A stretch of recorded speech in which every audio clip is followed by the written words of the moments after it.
Hey everybody, just checking in today.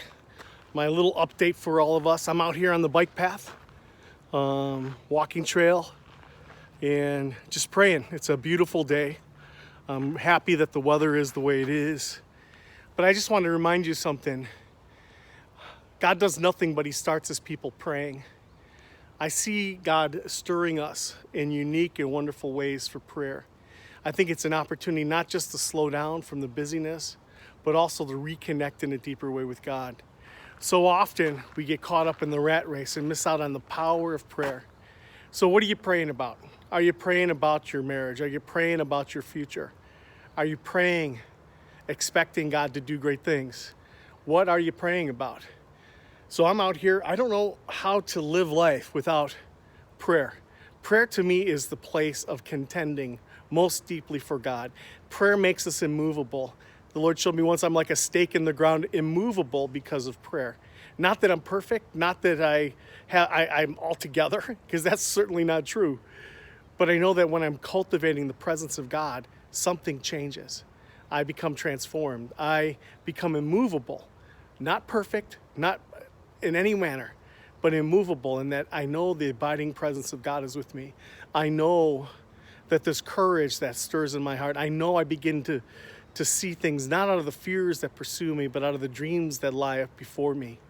It's a wonderful thing to fall into God in prayer. In fact, for me, if I don't pray, I feel miserable. I feel life is hard and crummy and rotten. And so as you're at home, take time to pray for your family. Take time to pray for your future. Pray for your company. Pray for your city. You know, even when the Jews were sent into Babylon in captivity, Jeremiah told them to pray for the blessing, for the peace and prosperity of the city, that it would go well with you. That's Babylon. That's a place full of false religions and all kinds of different stuff. And yet God told them to pray for the blessing, the peace, and the prosperity of that city. Let us pray for our nation. Let us pray for our leaders. Let us pray that God would move and restore his definition and expression of church in our day. The tables are being upended. Whatever can stand will stand. Whatever cannot is being overturned.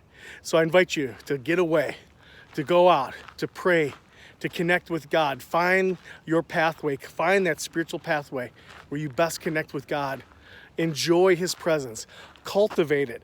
Don't just ask for one cup. Ask for him to fill you repeatedly again and again to satisfy you in the deepest ways.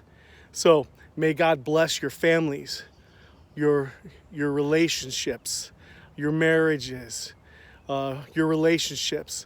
Give somebody you haven't talked to a shout out. Let them know that you're praying for them, you're thinking of them. It's amazing what will happen if we will stop and pray.